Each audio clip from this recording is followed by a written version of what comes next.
Hello दोस्तों। आज के इस वीडियो में हम बात करने वाले हैं ऑकस एग्रीमेंट के बारे में और आखिर इस एग्रीमेंट की वजह से फ्रांस क्यों नाराज हुआ यूएस और ऑस्ट्रेलिया की तरफ। आइए समझते हैं। देखिए, ये जो ऑकस एग्रीमेंट है ये बेसिकली एक डिफेंस डील है। और किन देशों के बीच में ये डिफेंस डील हुआ है आपको नाम से ही समझ आ जाएगा। एक है ऑस्ट्रेलिया, फिर है यूके और उसके बाद है यूएस। इन तीनों कंट्रीज ने मिलकर इस डिफेंस डील को साइन किया। कब साइन हुई है ये डील? बहुत ही रिसेंटली, सितंबर 16 को इस डील को साइन किया गया। तो इस डील के पीछे की पर्पस क्या है? इस डील का मेन पर्पस ये है कि ऑस्ट्रेलिया को न्यूक्लियर पावर्ड सबमरीन सप्लाई करना। ये है इस डील का मेन पर्पस।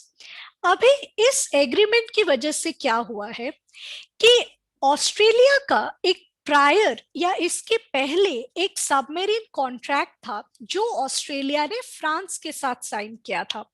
अभी जैसा कि मैंने आपको अभी बताया कि ये जो एग्रीमेंट है ये न्यूक्लियर पावर्ड सबमरीन्स के लिए है। और जो ऑस्ट्रेलिया और फ्रांस का पहले से ही एग्रीमेंट था वो कन्वेंशनल सबमरीन्स का था। तो ऑस्ट्रेलिया ने ये किया कि उसने फ्रांस के साथ जो पहले वाली डील थी उसे कैंसिल किया और वो इस न्यू डिफेंस डील का पार्ट बन गई जो कि उसने यूके और यूएस के साथ साइन किया है। तो दोस्तों, आप अगर इस इंटरनेशनल पॉलिटिक्स के इंसिडेंट को अपने ही लाइफ से जोड़ के समझना चाहे तो आप देख सकते हैं कि अगर आप तीन दोस्त मिलकर गोवा जाने का प्लान बनाते हैं और अपने चौथे दोस्त को उसके बारे में नहीं बताते तो उस चौथे दोस्त को कैसा लगेगा। कुछ ऐसा ही हुआ है फ्रांस के साथ, जिसकी वजह से हुई है फ्रांस की नाराजगी और फ्रांस ने यूएस और ऑस्ट्रेलिया से अपने एनवॉयस को वापस बुला लिया। आइए इस मामले को थोड़ा और बारीकी से समझते हैं। तो आखिर ऑस्ट्रेलिया को ये न्यूक्लियर पावर्ड सबमरीन की जरूरत ही क्यों पड़ी? देखिए, यहाँ पे समझना ये जरूरी है कि जो मेन रीजन बताया जा रहा है इस डील के पीछे वो है चाइना। चाइना पिछले कुछ सालों में पैसिफिक रीजन में साउथ चाइना सी में काफी एग्रेसिव हो गया है। और ऑल्दो चाइना ऑस्ट्रेलिया का बहुत ही इनफैक्ट उनका बिगेस्ट ट्रेडिंग पार्टनर हुआ करता था, बट अभी उनके रिलेशनशिप में कुछ दरारें पैदा होने लगी है। तो one of the main reason because of which Australia ने इस डील को साइन किया है वो है कि चाइनीज पावर के एक्सपेंशन के साथ डील करने के लिए, क्योंकि चाइना पैसिफिक रीजन में पर्टिकुलरली एग्रेसिव हो रहा है। उन चाइनीज शिप्स बार बार उन रीजन्स के अंदर जा रही है। तो इस न्यूक्लियर पावर्ड सबमरीन से होगा ये कि ऑस्ट्रेलिया की जो नेवी है जिसे रॉयल ऑस्ट्रेलियन नेवी कहा जाता है उसकी कैपेबिलिटी उसकी स्ट्रेंथ इंक्रीज हो जाएगी और उनमें ये कैपेबिलिटी आ जाएगी कि वो भी ऑपरेशंस कंडक्ट कर सके साउथ चाइना सी और पैसिफिक ओशन में अपने देश से काफी दूर जाकर। तो जरा मैं आपको समझा दूं कि आखिर एक न्यूक्लियर सबमरीन और एक कन्वेंशनल सबमरीन में क्या डिफरेंस होता है। देखिए, न्यूक्लियर सबमरीन और कन्वेंशनल सबमरीन्स में एक तो स्पीड का अंतर होता है, एक वेपन स्टोरेज की क्षमता न्यूक्लियर सबमरीन में ज्यादा होती है, एंड्योरेंस के क्षमता न्यूक्लियर सबमरीन में ज्यादा होती है। एंड्योरेंस का मतलब एक तो ये है, देखिए कि ये जो न्यूक्लियर सबमरीन्स है ये पानी के नीचे सबमर्ज रह सकते हैं बहुत सारे महीनों तक, काफी महीनों तक वो पानी के नीचे सबमर्ज रह सकते हैं। और क्योंकि वो सबमर्ज रह सकते हैं इसीलिए एनिमी की तरफ से डिटेक्शन इम्पॉसिबल रहता है।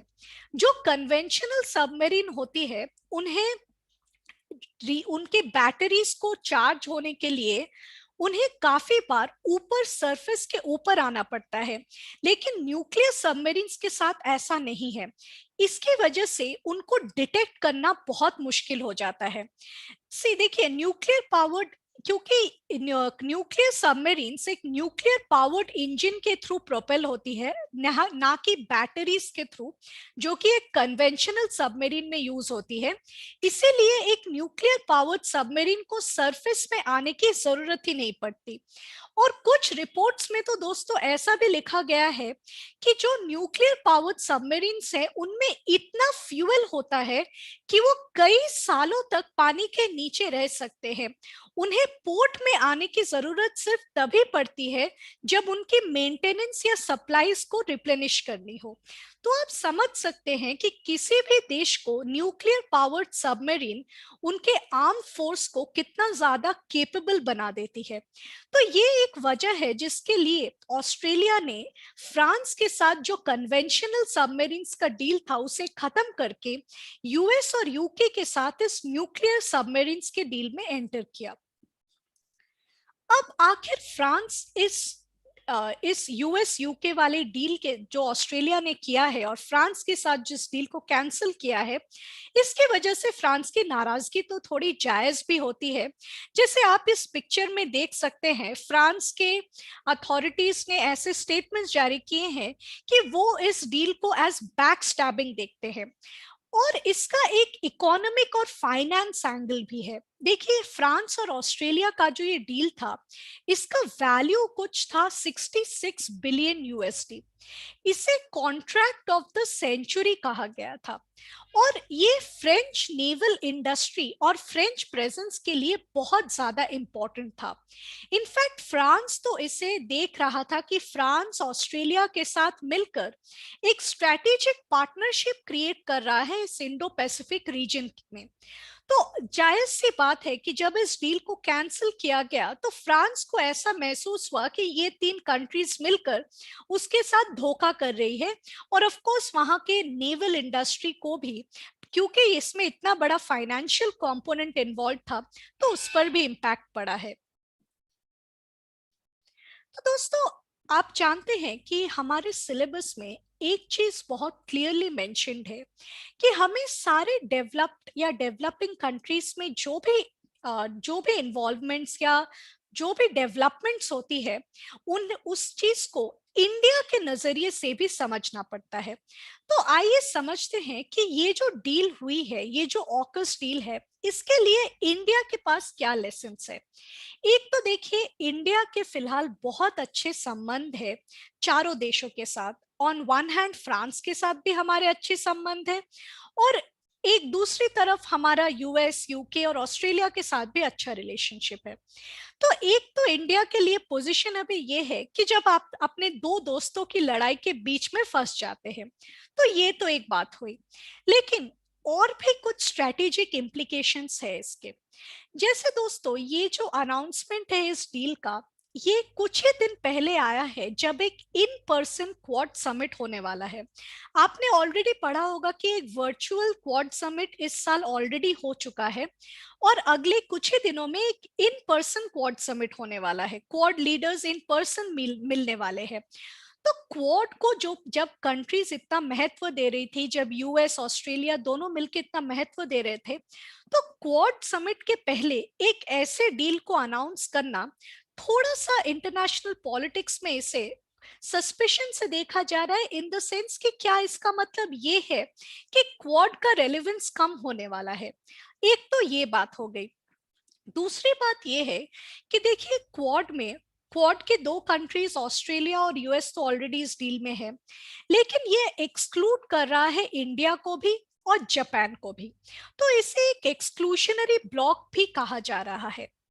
दूसरी बात यह है कि देखिए, पिछले कुछ सालों में इंडिया और यूएस के बीच के रिलेशंस बहुत अच्छे हुए हैं। यूएस ने इंडिया को एज मेजर डिफेंस पार्टनर का डेजिग्नेशन दिया है। हमने चारों फाउंडेशनल एग्रीमेंट जैसे कि बेका, कॉमकासा, ये सब साइन कर लिया है यूएस के साथ। लेकिन यूएस से कोई बहुत हाई एंड टेक्नोलॉजी अभी तक इंडिया को ट्रांसफर नहीं हुई है। बट उसके कंपैरिजन में आप देखिए कि यूएस एक बहुत हाई एंड टेक्नोलॉजी जो कि ये न्यूक्लियर सबमरीन है वो ऑस्ट्रेलिया को ऑलरेडी दे रहा है। तो इससे भी एक चीज है कि जहां पर इंडिया ने अभी तक कोई हाई एंड टेक्नोलॉजी यूएस से नहीं ले पाया है, जबकि हमारे संबंध इतने अच्छे हुए हैं कुछ सालों में, पर वही चीज ऑस्ट्रेलिया को दी जा रही है। तो ये कुछ सवाल इंडिया की तरफ से भी हमारे लिए भी बनते हैं, और इस ऑकस एग्रीमेंट को इंडिया को भी बहुत सारे स्ट्रेटेजिक इम्प्लीकेशंस के नजरिए से देखना पड़ेगा। तो दोस्तों आज के इस वीडियो के लिए इतना ही। अगर आपको सबमरीन की फंक्शनिंग या सबमरीन से रिलेटेड चीजें उतने अच्छे से समझ में नहीं आती हो, तो आप इस गाजी अटैक मूवी को देख सकते हैं, और यहाँ पे आप एक्चुअली देख सकते हैं कि एक सबमरीन कैसे काम करता है, और आपका थोड़ा बहुत एंटरटेनमेंट भी हो जाएगा। आज के इस वीडियो के लिए इतना ही। Thank you.